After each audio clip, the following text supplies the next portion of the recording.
আলিপুরদুয়ারে BJP প্রার্থী রাহুল লোহারের ওপর হামলা। আলিপুরদুয়ার জেলার মাদারিহাট বিধানসভা কেন্দ্রের মুজনাই চা বাগানে 14/62 নম্বর বুথে হামলা বিজেপির প্রার্থীর ওপর। গাড়িতেও হামলা চলছে, টেলিফোনে বলেন রাহুল লোহার। ভাঙচুর করা হয়েছে গাড়ি, এমনই অভিযোগ বিজেপি প্রার্থীর। হামলা চালিয়েছে তৃণমূল কর্মীরা, পুলিশ ও কেন্দ্র বাহিনী নিষ্ক্রিয়তার অভিযোগ।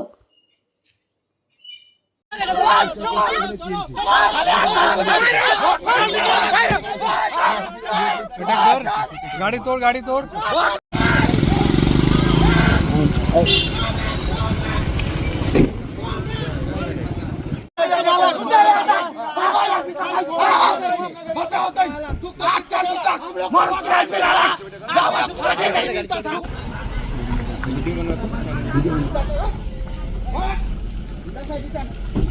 अरे गाड़ी घुरा गया तो नहीं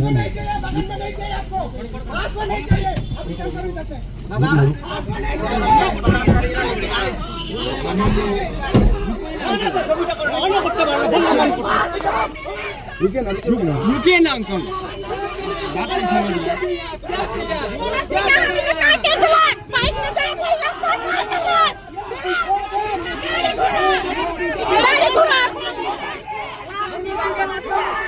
सुन तो वही तो कमांडेंट को फोन करता कमांडेंट